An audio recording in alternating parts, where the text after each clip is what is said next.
Our laundry room is a disaster, and more so since we had a water leak and I had to take the place apart. So my challenge is to take this contractor grade laundry room and turn it into a nicer place to do laundry to this.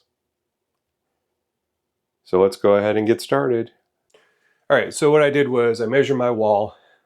I found the center point at 35 inches, made a mark, did 17.5 on either side so I get the best amount of coverage and hold for these mounts. So these are from Home Depot. They're actually really nice. They're a two-piece system, heavy metal. So you put the pieces in the wall, and then once it's done, you just snap the plastic cover over top of it so it gives it a nice clean look.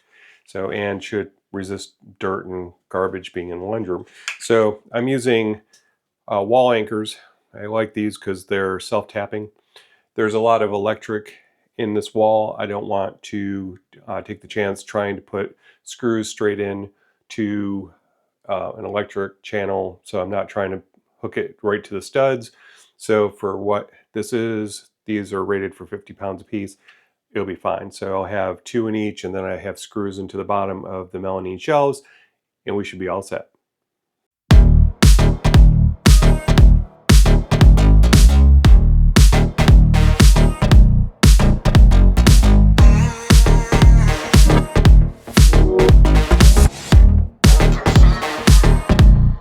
All right, so you can see the shelves are all up. I think they look really good. I love the clear plastic caps that go on the bottom of them. I think it just makes it look a lot neater than actually seeing the hardware. So now we're about to fix the last portion, which is our tech cabinet. So if you don't know what OpenGrid is, it's a modular system for organizing cables, parts, all sorts of stuff. If you are interested, there are a ton of videos on my channel. So start off with the beginner's guide to OpenGrid and you can work your way through, and it's a great system. So we're going to go ahead and get started with installing this and being done with this project.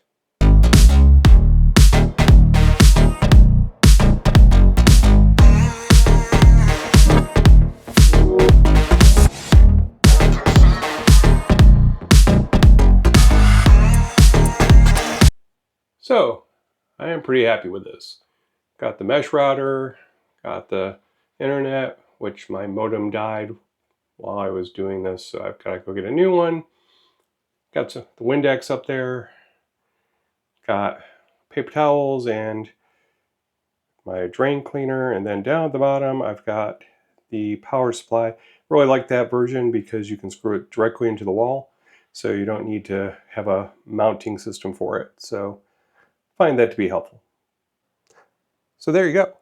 I think it looks pretty great. The cabinet was about $100. I've got about $60 into the hardware, and then I 3D printed all the stuff for the wall. So maybe $10 in filament max, probably not even that. So I'm going to say we're under $200. So probably closer to 160-ish. So we're kind of, so, but what a difference, right? You know, before it was a complete disaster. There was stuff everywhere.